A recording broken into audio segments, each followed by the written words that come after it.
Hey, this is Patrick Rogers here. Welcome to the High Performance CEO podcast. And today we have a special guest. We have the privilege to have Professor T. Wu on the show. And Professor T. Wu is the CEO of PMO Advisory. Welcome to the show, Professor. Thank you so much, Patrick. Glad to be here.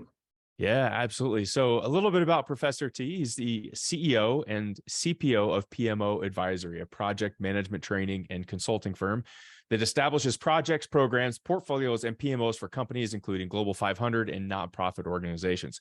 He's an associate professor at Montclair State University and chair of Project Management Institute's Portfolio Management Standard Committee. T is certified in portfolio, program, project, and risk management. So I can't wait to dive into everything, into your journey and to PMO Advisory, what you guys are doing, Professor T. But before we do that, what is one interesting fact about yourself that not many people know? Well, starting this year, I actually started taking Tai Chi. And Okay. one thing I learned about Tai Chi is that there's nth level of depth that one can go to. You know, the simple movement that you sometimes see people doing videos in park, coordinated with breathing, coordinated with the thought process, coordinated with the grounding. And it really applies well to the field that I'm in, which is business management, project management, business execution, because the devil is really in the details. So when you see somebody else doing a project going well, you think, oh, that must be an easy project. But they probably went through hurdles. And if you open the hood, so to speak, and look into the car, it is messy. But because of all the intricacies and details, and with some luck, of course, things go well. So my big lessons, I think, a little bit about me is I started taking Tai Chi. But from Tai Chi, I'm learning a lot about management, about business execution, about project management. Wow, that's so cool. I love how when you take something that is physical, which is still mental, very mental Tai Chi, absolutely. And then you're able to kind of correlate that to how and apply that into business and learn something from it. That's so cool. Yeah, awesome. So tell us more about PMO Advisory and your journey. Absolutely. I found PMO Advisory in 2012. It is a professional project management training and consulting firm.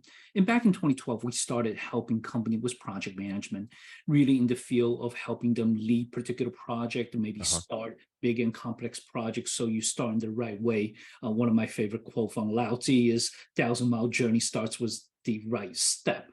First step. Yeah, the first step, sure. But we also quickly became a training company. I'm one of the most early certified person, and the most certified person in project management at the time was project portfolio management, for example. So from there, we embarked becoming more of a training company.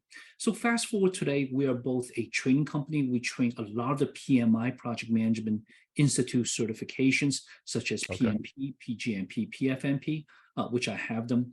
But we also help organizations, especially nonprofit organizations. We love working with nonprofit to set up the right project management office, to lead projects, and just to do projects right.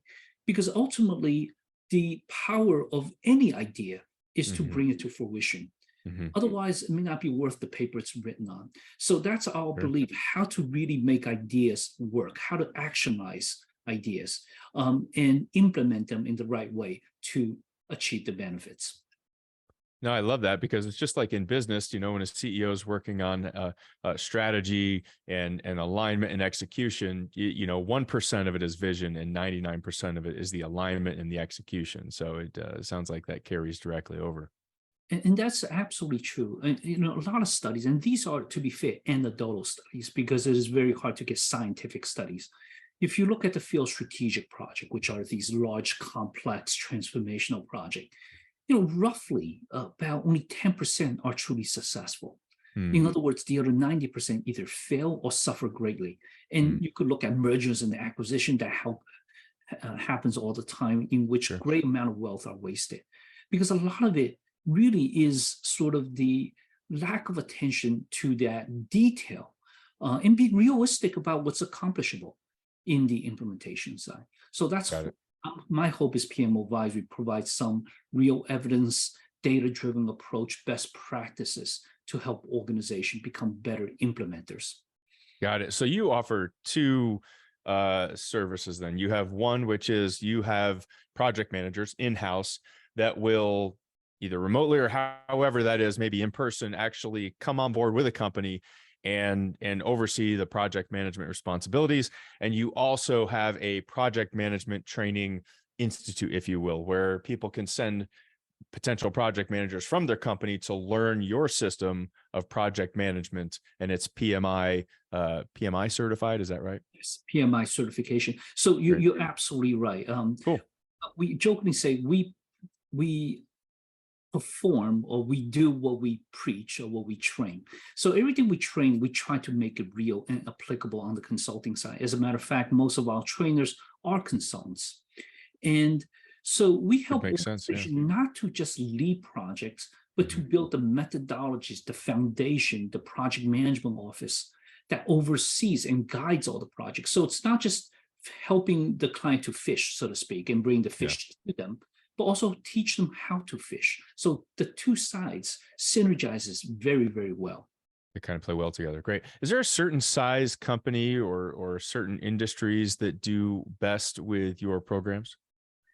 Absolutely excellent question. I think our biggest value is really more of the medium-sized companies.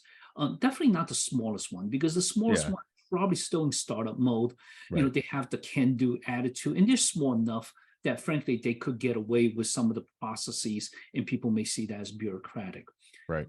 At the largest company level, Fortune Global 500, which we have some of those clients, Sure. we Sure. have it at more of a divisional and departmental level, not across Yeah. the entire Right. enterprise. Right. We don't have Totally. the scale to serve them. Yeah. The sector that we do particularly well and that we are frankly enthusiastic about helping is the nonprofit sector. Some years ago, back in about 2015, I did a study, and I do primary research myself. As you know, I'm also a university professor. And one of the things that I often question is what makes great execution, business execution? And the short answer is it needs to have the solid business acumen, project management, whatever that may be. But it also needs to combine with the sense of mission, the energy, the enthusiasm when it comes to people who work Absolutely. in that environment. And at a broad stroke, nonprofit people are firmly believing in their mission. Definitely more engaged in their mission. Absolutely. So when you have the ability to provide this business sense with that of the energy level, enthusiasm, that is the perfect blend. So our favorite clients are usually nonprofit. Got it. Yeah, because they're more likely to be more involved, more passionate about what you're doing. And it's not impossible though for a profit company to have that passion. It's just sometimes it's a little bit harder because they're not as mission driven, like you said. People who work for nonprofits, they're absolutely passionate about what they're doing. That's a general rule. And no, you're absolutely right. So our data set was actually the results a bit mixed. If you look at the nonprofit in general, so in general, the government sector ranked the worst in terms of the business execution ability. The next sector that doesn't do too well is actually the nonprofit. Followed that is by the private organizations, private companies for profit, and then the larger companies, typically 10,000 people or above, and some of them are in the Fortune Global 500. But we notice anomaly in the nonprofit data because it swings a lot, has the greatest standard deviation. So we took a closer look at it, and we noticed the top 10% of the nonprofit actually out-execute in our system than the Fortune 500. But it's only the top 10%. So the rest of 90% is weighting down the entire sector. Yeah. But the Got top it. 10% excels. Yeah. Yeah. Very interesting stats. So tell me then, when we kind of dig into project management, why is it that what are typically the things that when people try to manage projects on their own or large scale projects initiated by companies, what are the determining factors of whether they're going to succeed or fail? That's a great question. So staying on the large and complex project side, there could be, first of all, myriads of factors. But based on what I have seen, some of the top problems, I wouldn't put them in any ranking order because it does depend on situation. One is just understanding the nature of the problem and the solution to it. For example, I recently wrote an article about Elon Musk's Twitter and the rebranding to X. Yeah. To me, that frame is wrong. To me, it is not a rebranding. Twitter is going to business transformation, maybe even a turnaround situation. So if you just look at it rebranding, then you're limited to really more of the marketing superficial layers. But Right. if you Totally different problem. Yeah. transformation, you're Mm. looking at the underlying processes, Mm. not just the customer side, but also the underbelly of the organization, the operational processes, how they manage security, how do they manage reliability, for example. So to me, one of the big problems is organization often just undermine the problem at stake. And this is probably, by the way, true for most of failure in merger and acquisition. AOL Time Warner is the classic case, the greatest evaporation. Right. Yes. Right. This is because the organization just see, oh, there's two companies coming together. These are some of the things we could do. Let's form an integration team. Right. But you really have to get to the cultural side, get Mm. to the people side, not just the technology and not just the process. I would say number two problem, if I will pick on a second one, would be a problem of having strong leadership. One of the things I have done in my previous life is I run big portfolio and we have big projects. And one of the Yeah. things I ask for is, do we have a leader willing to fight, on his or her record, career for this particular project? And if there's Mm. nobody willing to go to bat, and big projects are full of conflicts, somebody have to be championing it. That's another recipe for disaster. And you could see that, take government sector. Obamacare 2013 or 14, when he introduced a website. It was a big failure at the time. Later, he was able to fix it. But clearly, there was no single person in charge, all the way going up to Mm. the Secretary of Health and Human Services. Yeah. That's a big high. Or go to the president, that's even higher. Right. Right. So you need to have somebody willing to fight for it. So to me, those are the top two concerns. Yeah. Yeah. And the other one you were kind of talking about was really, it kind of sounded, just building on that, with the culture, coming back to the cultural side of things, kind of almost sounded like you said people often focus on the technology, but really forgetting the human aspect. Is that kind of another way of saying the same thing? Yes, actually, if you will go to the third one, a lot of projects these days, especially big projects, inevitably involve technology because they're an enabler to so many things. Yeah. Often technology projects are not just technology. It takes people to use it. It takes the technology itself will require people to operate it.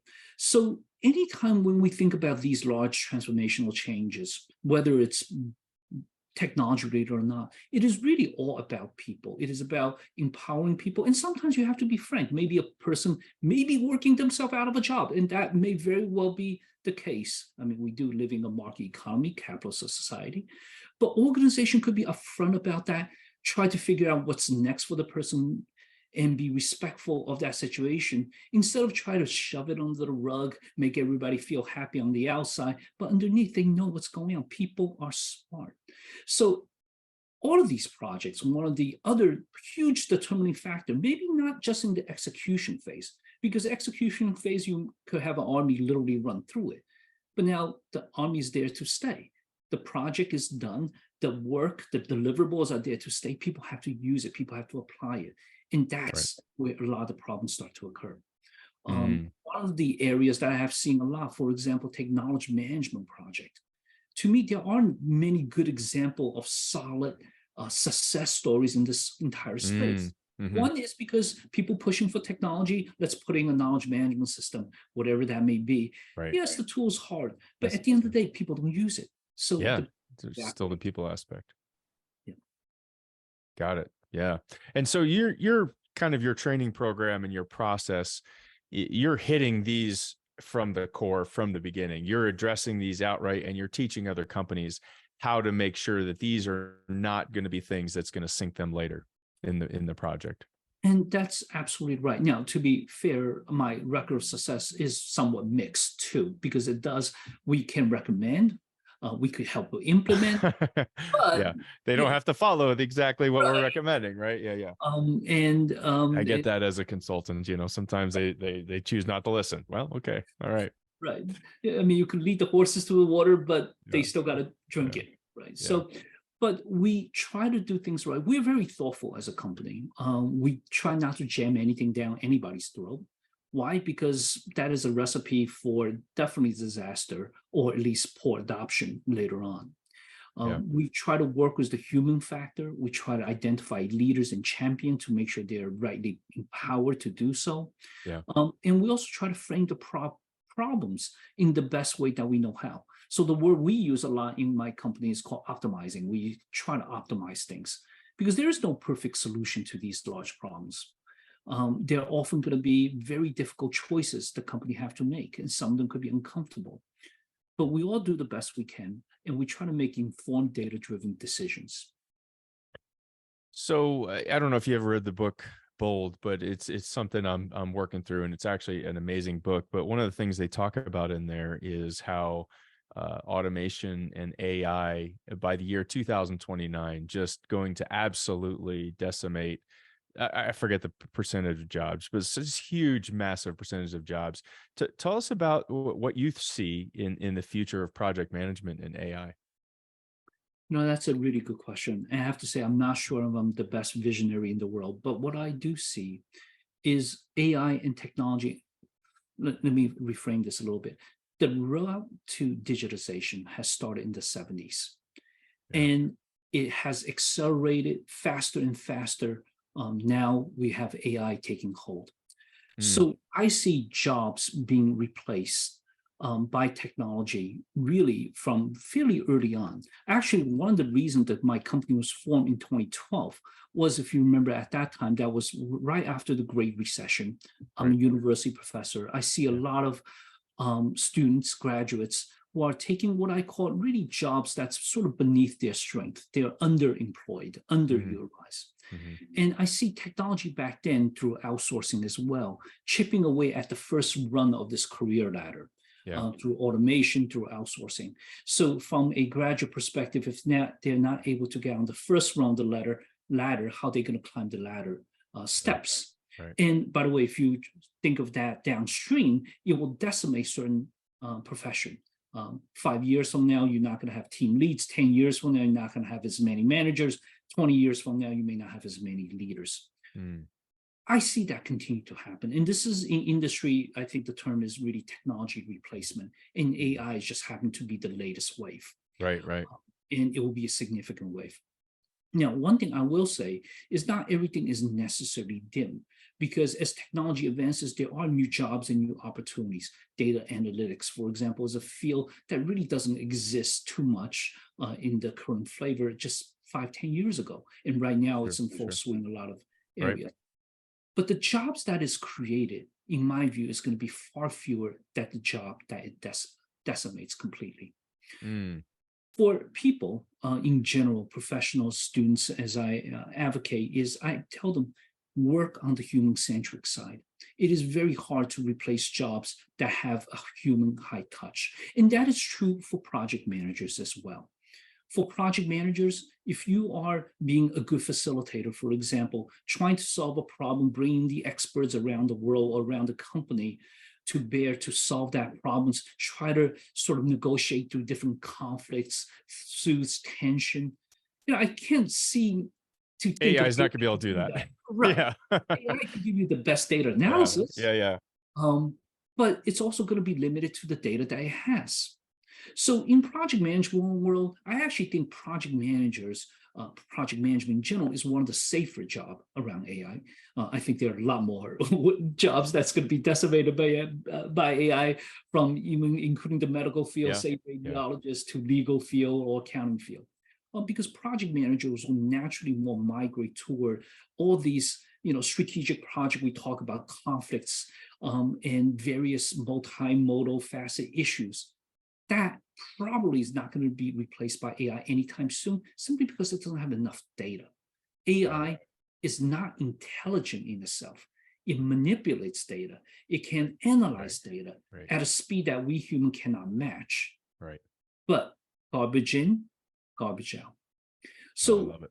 I am optimistic about future of project manager. I do think AI will replace a lot of the sort of the basic function. You'll be, for example, even this podcast, it could transcribe our entire notes, meetings perfectly at some point. It may even be able to summarize it. But is it going to be able to create new knowledge? That is a different story. Got it. Yeah. It is it's an interesting time we're going in. I think you're right. I think that, anybody looking out there, especially for their future, is to really analyze. I love what you said about the human centric side of things. Something where you even the best AI could not do, and that's assembling people, dealing with, critical thinking to solve problems, and putting, bringing the best of the best together, that kind of thing. Um, Awesome, man. So I have this question I ask every one of my guests on the show. If you're going to hire a CEO to take the reins for your company, what's the one book that you would require he or she reads before taking over for you? I don't know about CEO, but one time I did recommend to my CEO at the time that Uh, everybody in the company should read Harry Potter. This is I when love it. Harry Potter was, becoming really, really popular. And the reason I say this is I think people are very good at doing what they're trained to do, but they're not necessarily very good at looking beyond what they are trained to do, number one. And number two is making connections and dots, connecting the dots between different disciplines. Take project management. One of the biggest challenge of project managers, if you look at the failure of project management, usually doesn't happen when somebody's in charge of a particular area. It happens within the areas of integration, within the Mm, areas in which one area stovepipe need to pass to another stovepipe, mm, or sometimes even a lack of perhaps imagination to see the future possibilities. So I recommend to my CEO at the time that, you know what, I think Harry Potter really gives people a very big channel for just this creative thinking, making up a world, a whole new world by itself, and but still connecting and grounded to something we could relate to. That's what makes Harry Potter so successful. Yes, cool. it is a fantasy. Sure. On the other hand, almost every one of them we wish we have or we wish we could do. So Mm, it is still grounded in a essence of reality that we have. yeah. So I think, I was continue to stand by that. I generally don't believe a lot of the latest trends and that you see, fads that you see. Why? Because I think they'll work in a particular situation and context. And if you in that context and situation, that's great. Mm, But very often the problem we solve is still human problems.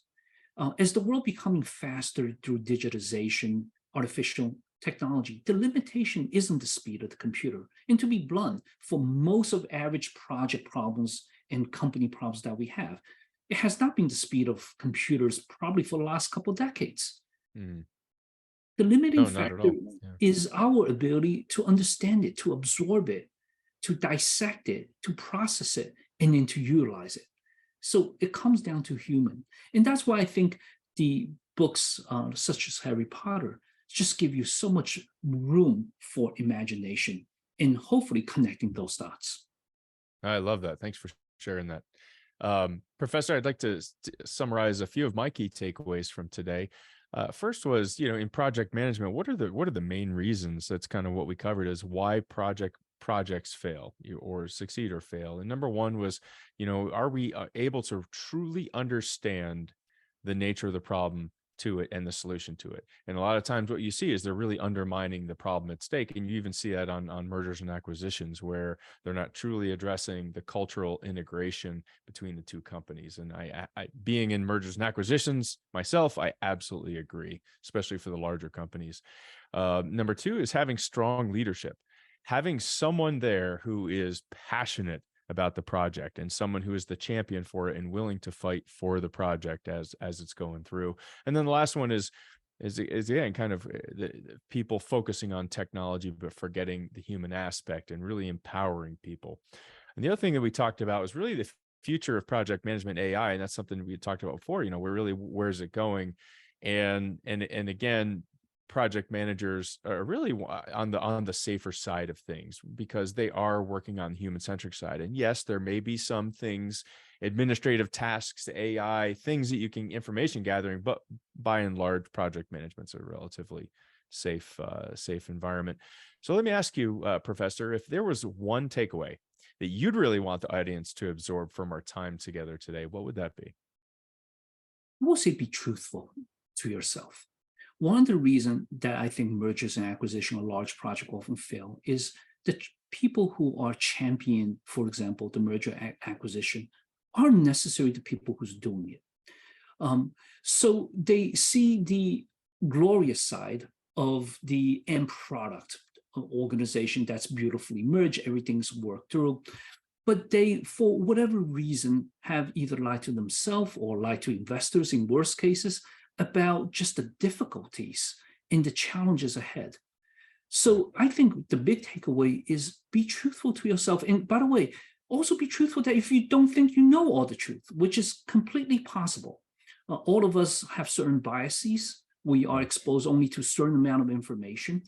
And when you are taking on making a risky and bold move, such as in the case of strategic projects, then ask the right experts who can tell you.